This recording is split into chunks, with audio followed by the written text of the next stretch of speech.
같이 기도하십시다. 하나님 아버지, 오늘도 수요일 저녁 저희들을 예배당으로 부르셔서 하나님께 예배드리며 말씀 앞에 있게 하시니 감사합니다. 우리 육신은 온종일 일하고 또 함으로 피곤할지라도 우리의 심령은 주님을 향하여 간절한 마음을 가지고 이 저녁에도 주 앞에 달려나와 싸우니 감사합니다. 이 세상 사는 동안 하나님께 예배의 단을 쌓는 것이 가장 귀하고 복되며 가치 있고 의미 있는 일임을 믿기 때문에 오늘도 저희가 여기에 있사오니 복받은 자들인 줄을 믿으며 하나님께 영광을 돌리며 하나님이 주시는 큰 은혜의 복을 누리며 당후에 사는 동안에 복된 자들로 주 앞에 헌신하며 충성하게 하여 주옵시기를 원하나이다. 부족한 종에게 하나님의 귀한 말씀, 성령의 감동으로 주신 성경책의 한 부분, 욥기의 한 부분을 주님 조금 해석할 지혜와 힘을 주시기를 원합니다. 어려운 책이지만은 하나님께서 주어 주시는 힘으로 조금이라도 해석하며 거기에 담긴 하나님의 진리와 교훈을 나눌 수 있게 하여 주옵소서. 예수님의 이름으로 기도하옵나이다. 아멘. 아멘. 욥기 6장 말씀 좀 생각해 보십시다. 1절부터 다시 좀 봅시다. 욥이 대답하여 가로되 나의 분한을 달아보며, 분한 그러면은 욥이 하나님을 향해서 막 씩씩대고 뭐 분을 내는 것 같이 그런 단어처럼 보이는데, 그러나 그런 단어라기보다는 욥의 고통을 가리키는 말이라고 보입니다. 옛날 영어 성경은 그냥 sorrow, grief, 그냥 그 근심, 걱정 그런 정도죠. 또 근래 영어 성경은 vexation, anguish, 걱정, 고통 그런 정도입니다. 그러니까 나의 고통쯤 하면은 좋을 것이라고 봅니다. 분한보다는 나의 고통을 달아보며 나의 모든 재앙을 저울에 둘 수 있으면 바다 모래보다도 무거울 것이라. 저울에 둘 수 있으면 좋겠도다. 원문은 아마 거기서 끊어지는 것 같습니다. 둘 수 있으면 좋겠도다. 이는 그것이 바다 모래보다 무거울 것이미로다. 여러분, 모래가 물이 이렇게 젖어 있는 모래는 꽤 무겁죠. 모래가 물이 다 빠지고 마르면은 조금 그 무게가 가벼워지는데, 모래가 물이 젖어 있는 모래는 무겁습니다. 바다 모래는 거기다 짠기까지 있으니까 더 무거울 것 같이 보입니다. 그래서 바다 모래보다 무거울 것이다. 그러니까 매우 지금 고통이 심하고 또 당한 재난이 혹독하다는 것을 말하죠. 그러므로 하여 나의 말이 경솔하였구나. 경솔, 잘 번역했지만은 경솔하였구나. 영어 성경들은 rash 혹은 또 사전에는 talk while들이 거칠게 이제 내 말이 좀 거칠었구나, 혹은 내 말이 성급하였구나. 그렇게 사전은 새기고 영어 성경들도 그런 뜻으로 여러 가지로 번역했지만은 그런 권위 있는 NASB 성경은 rash라고 해서 rash란 말이 성급함 그런 혹은 무모함 그런 뜻입니다. 그래서 나의 말이 좀 성급했구나 혹은 거칠었구나 그런 말입니다. 그래서 너무 고통스럽다 보면 말이 막 좀 세게 나오고 급하게 좀 더 잘 다듬어지지 않고 조금 더 생각해서 세련되지 않고 조금 조절하지 못하고 막 급하게 나오고 좀 거칠게 나오고 할 수 있죠. 그런 표현이라고 봅니다. 그 다음에 이는 전능자의 살이 내 속에 박힘에 나의 영이 그 독을 마셨나니 하나님의 두려움이 나를 엄습하여 치는구나. 지금 욥은 자신이 당하는 고난이 하나님이 주신 것이라는 것을 알고 있고 또 지금 인정하고 있고 고백하고 있습니다.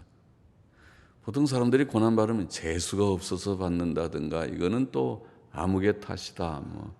톡 말하면 요새 말하는 대로 이거는 대통령 탓이고 이거는 정부 탓이고 이거는 더 돈 많은 부자들 탓이고 또 그렇게 우리가 남의 타령을 할 수도 있지만은 그렇지 않고 우리가 당하는 모든 현실은 고난의 현실은 하나님이 주신 것이다. 욥의 고난은 재산의 상실, 재산이 많던 재산이 부자였는데 하루아침에 다 재산이 날아가 버렸습니다.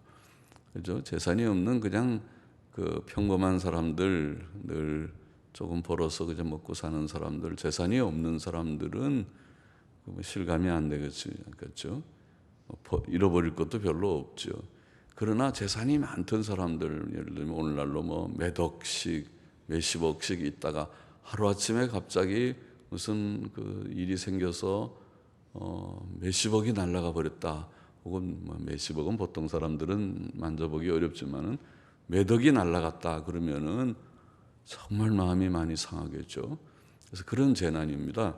큰 재산이 상실되고 또 10자녀가 있었는데 10자녀가 다 죽고 자녀 하나만 상해도 사람들이 펄펄 뛰잖아요. 자식이 요즘은 귀해서 그런지는 몰라도 자식 하나에 대한 애착이 보통 크지 않겠죠. 자기 목숨보다 더 크게 할 텐데 10자녀가 다 죽어버렸다고 생각할 때 당하는 고통이 심했겠죠. 거기에다가 몸에 병까지 들었으니까 몸이 몹시 아파가지고 잘 낫지도 않고 계속 고통스럽고 일도 못하고 그렇게 된다고 생각해 보셔요. 여러분들이 몸이 아파서 집에 누워있고 시름시름하고 그리고 또 딱히 무슨 치료하는 방법도 없고 병원에 가봐도 그거는 치료할 수 없습니다. 그렇게 되면은 어떻겠습니까?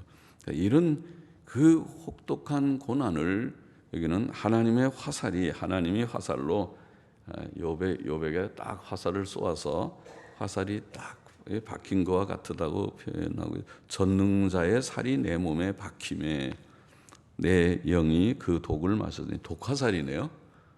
무서워. 하나님이 그 재앙의 화살이 맞죠. 하나님이 지금 재산도 다 가져가 버리고 자녀 다 가져가 버리고 몸에 병까지 줬으니까 진짜 욥이 무슨 큰 문제가 생긴 건 생긴 거죠.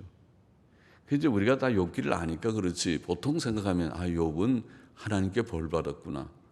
하나님께 무슨 죄가 많아갖고 본인이 죄를 많이 지었든지 자식들이 죄를 지었든지 뭔가 죄가 많아가지고 벌 받았구나. 그렇게 생각하기 쉽겠죠.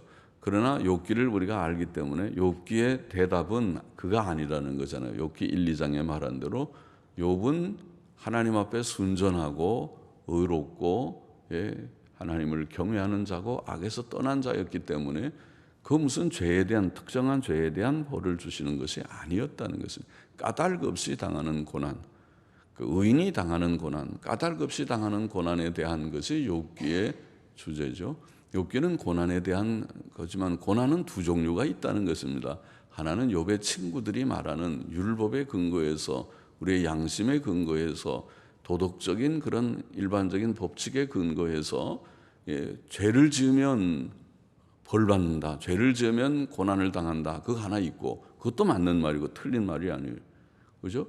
우리가 늘 말하는 대로 레위기 26장, 신명기 28장의 율법의 진리요. 그러나 또 다른 고난이 있는데 이 고난은 죄 때문에 오는 것이 아닌 욥의 고난이라는 것입니다. 욥의 고난이 있다. 그것은 특정한 죄에 대한 벌이 아니고 욥에 대한 어떤 신앙 인격의 훈련이라고 할지 시험입니다. 일종. 사탄은 욥을 시험, 하나님께 욥을 송사하잖아요. 욥이 하나님이 물질의 복을 주니까 하나님 섬기죠. 물질 가져가 보세요. 하나님 안 섬길 겁니다. 욥이 아직도 건강해서 그렇지 건강을 쳐보십시오. 그러면 하나님, 이게 사실 그렇잖아요. 우리가 물질 때문에 하나님 섬깁니까? 자식이 많아서 복을 받아서 섬깁니까? 몸이 아직도 튼튼하고 그래서 섬깁니까? 흔히 우리 순복음교회 사람들처럼 삼박자 몸이 건강하게 영혼이 잘된 같이 몸이 건강하고 범사에 형통하기 때문에 특별히 두 번째, 세 번째 박자 때문에 하나님 섬깁니까? 그러면은 몸 아프면은 하나님 안 섬길 겁니까? 또 가난하면은 하나님 안 섬길 겁니까? 성경은 가난해도 하나님을 섬겨야 되고 섬기고 몸이 아파도 하나님을 섬겨야 되고 섬기는 자들이 많았고, 그럼 순교를 당하면 그 사람은 아예 하나님도 안 섬기겠네요. 다 없으니까. 예? 내 거 아무것도 없고 다 잃어버렸는데 하나님이고 뭐고 그런 거 섬길 것도 없다. 그렇게 됩니까? 아니, 그게 아니라는 거죠. 하나님은 하나님이시기 때문에 우리가 정말 하나님을 안다면 섬기는 자입니다. 순교, 주님같이 십자가의 고난의 길을 가더라도 하나님 아버지께 충성하는, 죽기까지 충성하는 충성심으로 가는 그것이 믿음입니다. 그렇죠? 그런 믿음으로 주님을 섬겨야 된다는 것이죠. 성경이 가르치는 바가. 그래서 지금 하나님이 욥에게 화살을 쏘아서 그것이 욥에게 맞아서 고통을 당하고 있다. 그러니까 그것이 하나님이 주신 두려움이다. 그랬습니다. 하나님의 두려움이 나를 엄습하여 치는구나. 그러면 욥은 그 고난이 하나님께로부터 왔다는 것을 말하는 것이죠. 그것을 우리가 하나님의 절대 주권의 사상이라고 그러죠. 하나님이 모든 일을 다 섭리의 사상입니다. 하나님이 하나님을 범사에 인정하라는 것이 그것입니다. 현실을 자꾸 남의 탓을 하거나 우연이니 재수가 없어서 그러니 그런 불신앙적인 믿음 없는 얘기들을 하지 말고, 그건 하나님 없는 무신론자들이 하는 얘기죠. 하나님을 믿는 자들은 복이든지 화든지 모든 것이 하나님의 섭리 가운데 되어진다고 말을 해야죠. 그렇잖아요. 이 세상을 하나님이 다스리고 있는 것을 믿는 사람들이 재수긴 무슨 재수가 어디 있습니까? 또 남의 탓 지금 하면은 안 되는 거죠. 남의 탓하니까 불평 원망하고, 아이고 이거는 남편 탓이고 아내 탓이고 누구 탓이고 탓 노릇만 하면 안 되는 것이죠. 하나님께서 주신 현실이다. 하나님이 나를 향하여 뜻하신 하나님의 뜻 가운데 주신 것이다. 자기 성찰을 해서 둘 중에 하나다. 고난이 나의 연약 때문에 온 고난이든지, 아니면 그것이 없어도 하나님이 주시는 나의 신앙 인격을 성장시키기 위해, 요즘 말로 업그레이드 시킨다. 신앙이 좀 이렇게 성숙해서 한 걸음 더 주께로 가까이 나아가게 하기 위하여 주시는 현실이다. 여러 가지 시련을 통해서 좀 성장하는 것이에요. 그것이 없으면은 성장이 안 되니까 그런 것을 주시는 것이다. 그렇게 우리가 봐야 하겠고 볼 수 있습니다.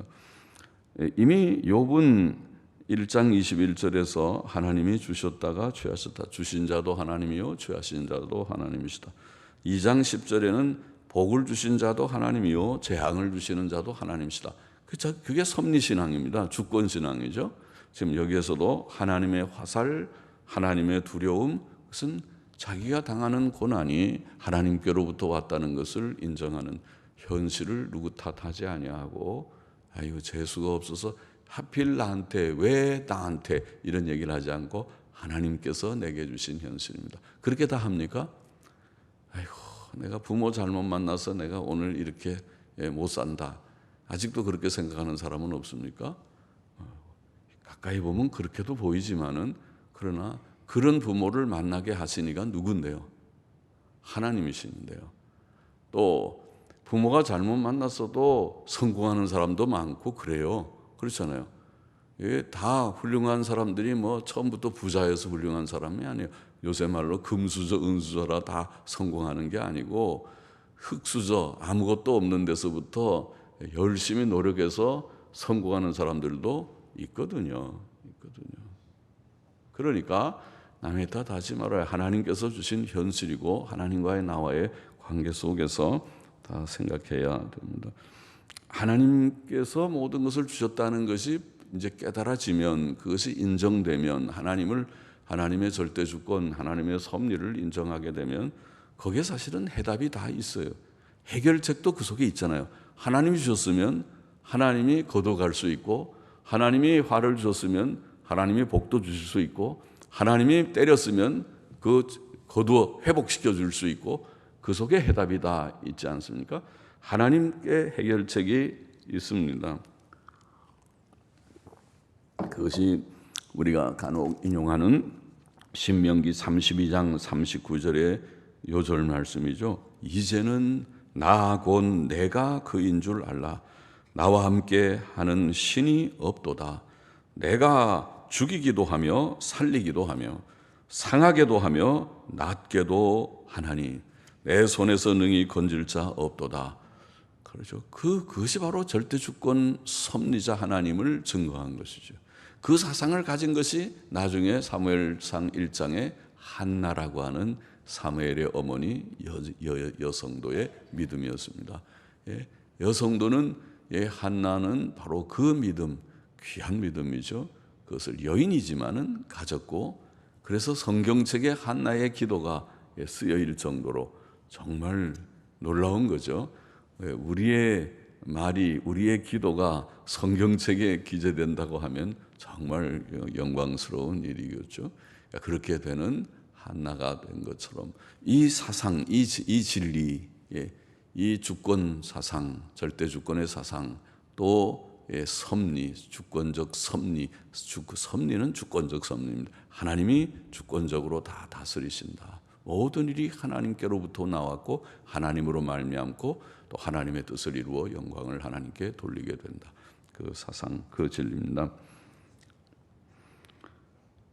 8절 9절 거기 뒤에 있는 나귀가 풀이 있으면 어찌 울겠으며 소가 꼴이 있으면 어찌 울겠느냐. 자신의 고난 가운데서 자기가 지금 부르짖고 탄식하는 것이라는 그런 뜻이겠죠. 자, 그 다음에 8절 9절 가봅시다. 하나님이 나의 구하는 것을 얻게 하시며 나의 사모하는 것 주시기를 내가 원하나니 이는 곧 나를 멸하시기를 기뻐하사 그 손을 들어 나를 끊으실 것이라. 또 나왔습니다. 욥이 바로 앞에서도 자기의 그 생일을 저주하는 일이 몇 장 전에 있지 않았습니까? 그런데 여기에도 극심한 고난 중에서 욥은 하나님께서 자기의 생명을 아무쪼록 가져가시기를 간구하고 있어요. 죽기를 원하는 거죠. 자기 생명을 자기가 끊을 수 있으면 끊으면 되지만은 끊는 것은 죄라는 것을 아니까 안 끊는 거죠. 그게 죄가 아니면은 다 끊었을 거예요. 성도들이 이 고난의 세상, 나는 천국도 좋아요. 하나님 내가 자살하면 천국 가죠. 그리고 자살하고 천국 갑니다 하고 다 자살하고 일 거예요. 그러나 자살하면 지옥 가기가 쉽습니다. 천국 가기 어려울 것입니다. 자살이 죄인데 자살하면 천국 가면 다 자살해버리지. 집단 자살을 하지. 어느 이단 종파처럼. 전에 오대양 사건인가 그럴 때 집단 변사체로 발견되고 막 이단 종파들이 그러잖아요. 그처럼 왜 죽었는지는 몰라도, 아니 죽어서 천국 간다면 다 집단 자살해서 천국 가겠지만은 그건 아니죠. 욥은 하나님 앞에, 하나님 내가 너무 괴로우니까 좀 데려갔으면 좋겠습니다. 기도할 뿐이지 자살은 아닌 거죠.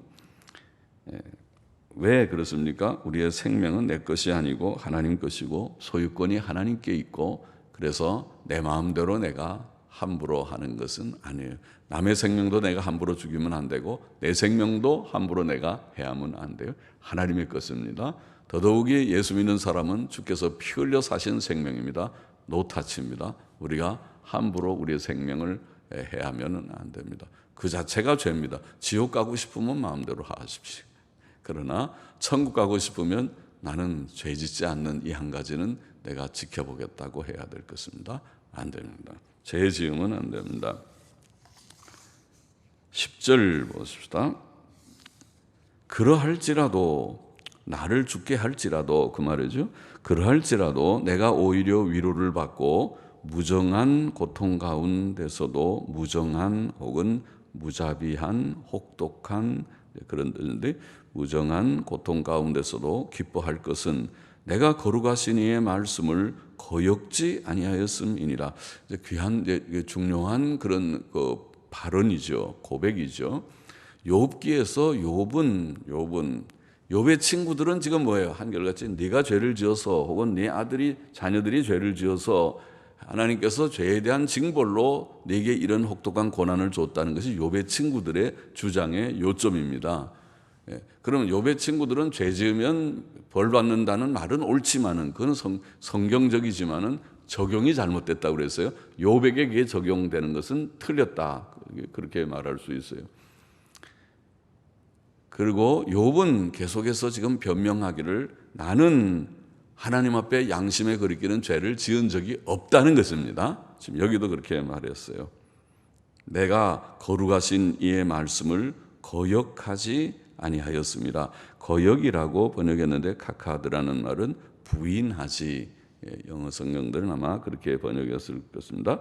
부인하지 않았다. 하나님의 말씀을 부정하고 나 그 말씀 안 지킬 거예요. 그 말씀 내가 지키고 싶은 마음이 없어요. 자기 마음대로 하나님의 말씀을 예 아니요 했다는 것 하는 거죠. 그렇게 하지 않았다는 것입니다. 하나님의 말씀 앞에는 예만 있어요. 하나님의 말씀이 말하면은 내가 그것을 믿겠습니다. 하나님 말씀인 줄을 믿습니다. 말씀을 받아요. 아담 에덴 동산에서부터 하나님의 말씀이 명령이 분명하면 그것을 사람은 받았고 믿고 그대로 지켜야 했잖아요. 그것이 하나님의 말씀, 하나님께서 주신 말씀이 분명하면 이것이 성경의 말씀, 하나님의 말씀, 예수님의 말씀, 하나님 주신 계명이 분명할진데 그것에 대해서는 아니오가 없습니다. 예, 해보겠습니다. 예, 해보겠습니다. 의대로 살아보겠습니다. 하나님의 뜻대로 살아보겠습니다 합니다. 예, 거기를 자기 마음대로 가감해가지고 가감해서 적당히 함부로 할인하고 함부로 수정보완하고 그렇게 하지 않습니다. 하나님의 뜻대로 내가 주의 뜻대로 살아보겠습니다. 그것뿐입니다. 여기에 내가 거룩하신 이의 말씀을 거역지 혹은 부인하지 아니하였습니다. 그렇기 때문에 내가 죽는다 하더라도 내가 위로를 받고 또 무정한 지금 고통 가운데 현재 있지만은 그 가운데서 내가 기뻐할 수 있다. 그렇게 표현했다고 봅니다. 내가 오히려 위로를 받고 무정한 고통 가운데서도 기뻐할 것은 이러이러합니다. 그러니까 우리가 하나님의 법을 바로 지키면은 이 위로, 이 기쁨이 있겠죠? 있습니다. 하나님께서 주시겠죠? 주십니다. 그러나 내가 죄만 지으면 기쁨이 없어요. 악인에게는 평강이 없습니다. 죄 지으면 하나님의 법도대로 안 살면 마음의 평안도 없습니다. 위로도 없습니다. 하나님께서 주시는 복도 기대할 수 없습니다. 아무것도 없습니다. 왜 그런 삶을 우리가 살아야 되겠습니까? 그건 아니잖아요. 나는 그런 삶 살지 않겠습니다. 나만이라도 그렇게 살지 않겠습니다.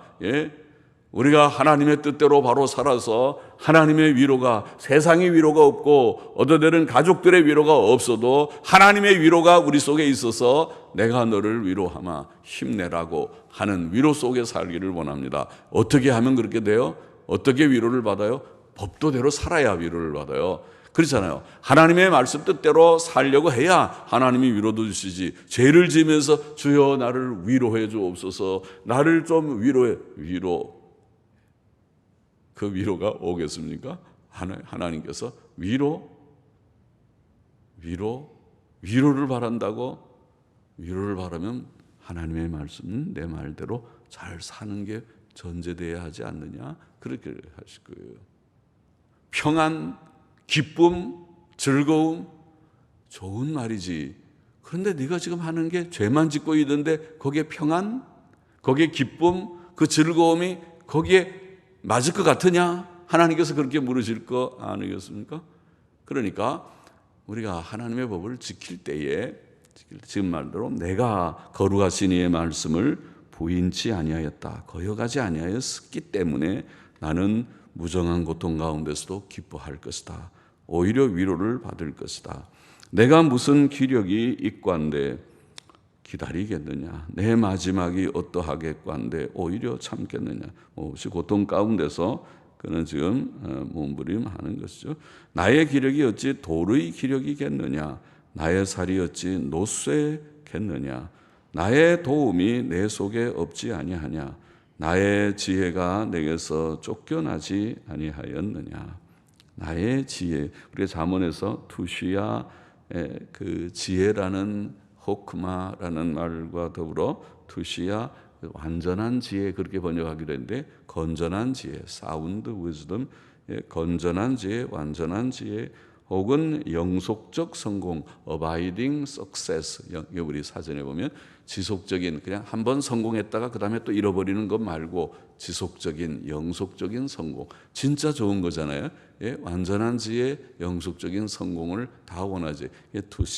투시야라는 단어의 뜻인데 그것이 내게서 쫓겨나지 않은 지금 그런 것이 없다고 느끼는 것이죠. 내게 지혜도 없고 나의 도움이 내 속에 없는 것 같은 이런 고난 가운데 처해 있습니다.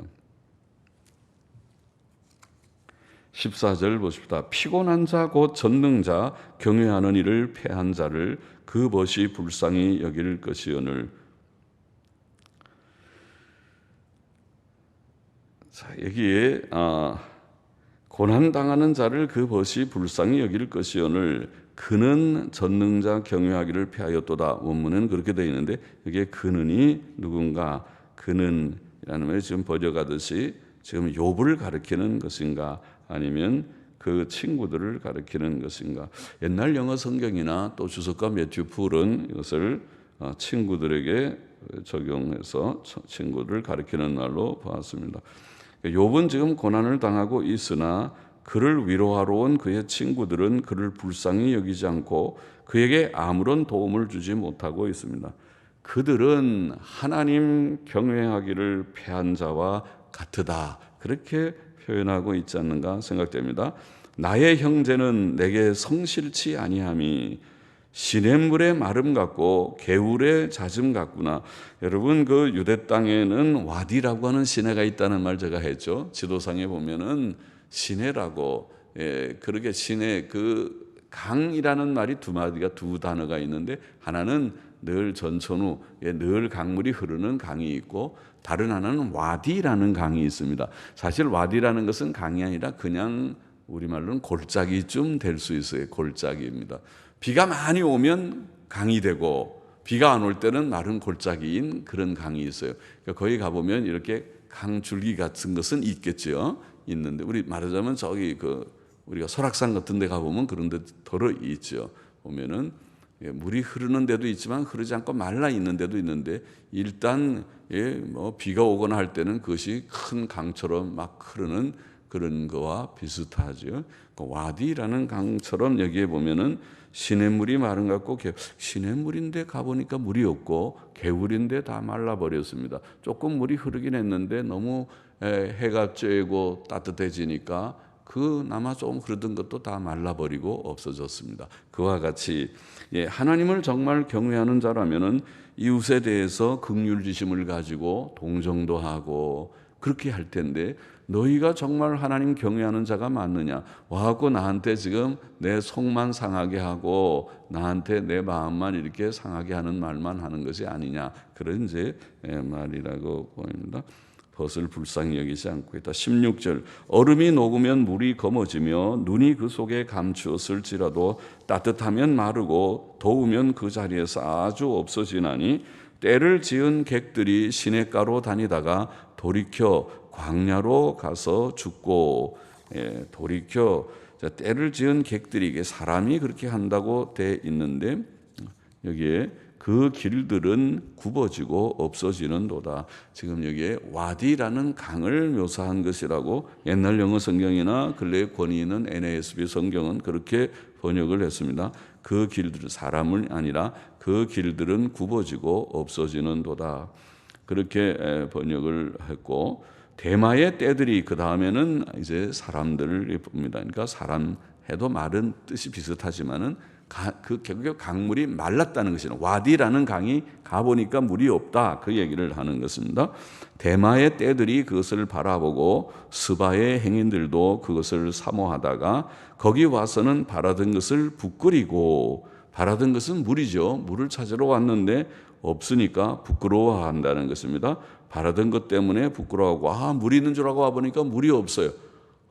이렇게 힘들어서 찾아왔는데 물이 없다니 그럼 어디서 물을 구하지? 목은 마르고 큰일이다. 이렇게 됐단 말이죠. 부끄러워하고 낙심하느니라. 너희도 허망한 자라. 너희가 두려운 일을 본즉 겁내는구나. 그들이 욥을 위로한다고 멀리서 와갖고는 위로는 안 하고 욥에 대해서 악담 비슷하게 네 죄 지어서 그렇다 그러고 막 그 말을 그냥 속상하는 말만 퍼붓고 있으니까 너희가 지금 나의 고난의 현실을 보고 두려워서 겁내는구나. 내가 언제 너희에게 나를 공급하라 하느냐. 내가 너희 보고 뭐 좀 나 도와달라고 하고 위로해 달라고 그러고 뭐 돈이라도 좀 동정해 달라고 했느냐. 언제 나를 위해 너희 재물로 예물을 달라더냐. 내가 언제 말하기를 대적의 손에서 나를 구원하라 하더냐. 도움을 내가 너희에게 요청했었느냐. 포악한 자의 손에서 나를 구속하라 하더냐. 그러니까 정말 우리가 하나님을 경외하는 자들은 고난당하는 친구들에 대해서도 좀 동정적이고 성경적이죠. 그것이 사도 바울도 서로 인자하게 하며 불쌍히 여기라. 서로를 볼 때 참 저분은 저 때문에 고생하고 힘들다. 우리가 보면 다 힘들게 살아요. 힘들게 사지 않는 사람이 아무도 없어요. 제가 그 신방을 가보니까 그렇더라고요. 신방 가니까 아이고 그 권사님도 참 힘들게 사신다. 연세가 많은데 옛날 같으면은 며느리들이 다 왕할머니로 모시고 다 안방에 딱 앉아서 얘야 부르면은 와가지고 다 섬기고 할 그런 나이들이잖아요, 전부. 그런데 이제는 전부 젊은 사람들은 다 분가해서 나가고 노인들이 자기가 이제는 밥 지어 드셔야 되고 빨래하고 청소해야 사는 시대가 됐잖아요. 또 남편들께서는 이제 손자 손녀들 전부 학원이고 뭐 어디 피아노고 뭐 어디고 전 모셔다 드리느라고 운전기사더라고요, 완전히. 그러니까 아침부터 저녁까지 전부 차량 운전하느라고 바쁘시고 이게 지금 뭐 하는 사는 것이 우리가 사는 게 도대체 이게 뭔지 싶은 그런 그게 고난이잖아요. 전부 그 집만 그래요. 다 보면은 우리가 노경에 어려운 일들이 많고 젊은이는 젊은이대로 나이 든 사람은 나이 든 사람대로 고난의 현실 속에서 서로를 불쌍히 여기고 또 마음을 같이하여 사도 베드로는 너희가 다 마음을 같이하여 체휼을 하며 체휼이라는 말도 좋은 말이죠. 그는 체휼은 영어로는 심파티입니다. 감정을 같이 하는 것입니다. 동정한다. 우리는 동정이라는 말은 남을 이렇게 측은히 여기는 그 어감이 있지만 원래 한자의 동정이라는 말은 감정을 같이 갖는 거잖아요.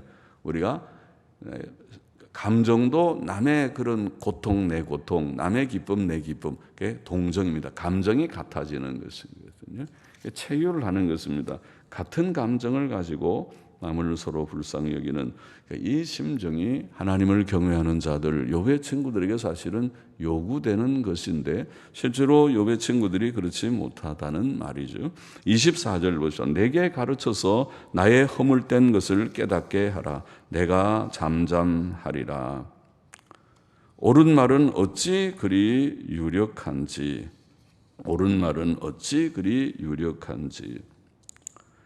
그렇지만 너희의 책망은 무엇을 책망함이뇨? 너희가 말을 책망하려느냐? 소망이 끊어진 자의 말은 바람 같으니라. 너희는 고아를 제비 뽑으며 너희 벗을 매매할 자로구나. 자, 욥의 친구들의 책망이 잘못된 책망이라는 말을 합니다. 옳은 말은 아주 힘이 있지만은 너희의 책망은 도대체 뭐냐? 너희가 도대체 뭘 책망하느냐? 우리가 뭘 지금 친구들이 욥에게 너 지금 죄 지어서 그렇다. 좋아요. 그렇게 책망하려면 구체적으로 죄 지은 것을 드러내서 증거해야 되잖아요. 너 언제 이런 죄 지었잖아. 그렇게 얘기를 해야지.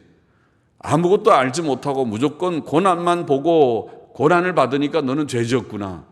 추측이잖아요. 추측. 세상에 그런 추측 갖고 남을 정죄하고 책망하는 사람이 어디 있어요. 그러면 안 되는 거잖아요. 우리가 뭐를 책망하려면 확실한 잘못에 근거해서 해야 되는 것이고 또 한 가지는 남의 말꼬리 잡듯이 지금 욥은 고난 가운데 있으니까 그 말이 제대로 나오겠어요? 어떤 데는 내가 죽으면 좋겠다느니 생일도 저주하느니 말이 조금 거칠게 나올 수도 있지. 그 말꼬리 잡아서 너 이 말했구나 저 말했구나. 지금 고난 당하는 사람하고 말장난하고 있느냐고요. 그 할 것이 아니죠. 정말 고난은 죄 때문에 왔다면 너 이런 죄 내가 잘 아는데 하고 근거를 대든지 근거 되는 것이 없으면 입 다물고 있어요. 잘 알지 못하면서 뭐 고난 때문에 죄 때문에 천벌을 받았느니 함부로 그 말을 하면 상대방이 얼마나 마음이 상하겠어요. 그리고 동정심이 없는 책망이라고 말합니다.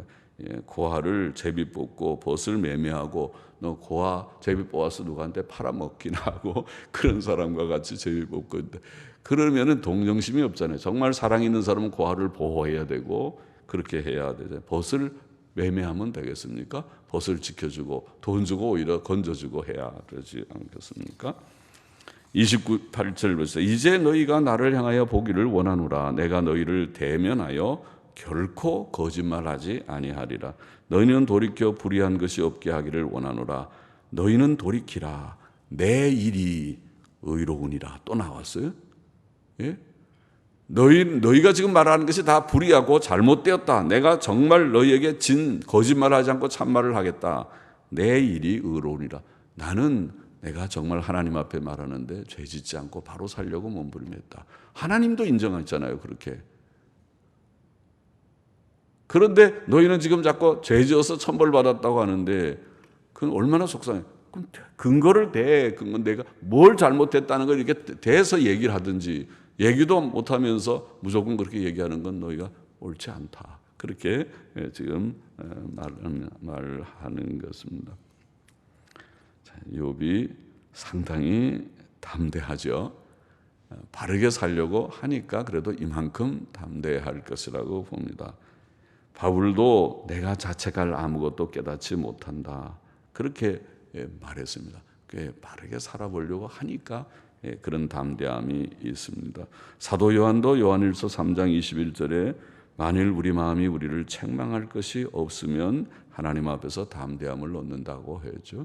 그래서 우리가 의인들은 담대한 편이고 악을 행하면 담대함이 다 도망가고 매일 두근반 세근반 해가지고 큰일 났다 이러다가 이제 천벌받지 큰 일 뭐 사고 생기지 하다가 깡 하고 사고가 생기는 것이 악인들의 일이고 의인들은 범사에 항상 좀 어려움이 있어도 칠전팔기 하듯이 어려움이 좀 오지만은 내가 잘 파도 타기 하듯이 감당할 수 있겠다. 그렇게 할 수 있습니다. 욥기 6장의 교훈을 정리해 보면 첫째 우리가 하나님의 절대 주권을 우리가 거기서 기억을 했습니다. 현실은 어떤 현실이든지 좋은 현실, 나쁜 현실 어떤 현실이든지 현실은 누가 주는 것입니까? 하나님이 주는 것입니다. 그래서 불평하면 됩니까? 안 됩니다. 인정하고 그것을 받아들이고 자기 성찰을 하고 감당해야 됩니다. 둘째로 우리가 지금 욥의 지금 이 태도에서 보듯이 죄를 멀리하고 양심의 거리낌 없이 하나님 말씀 지키고 의로운 삶으로서 하나님 앞에 상당한 담대함을 얻는 것은 성경적입니다. 의인은 사자같이 담대하다고 했습니다.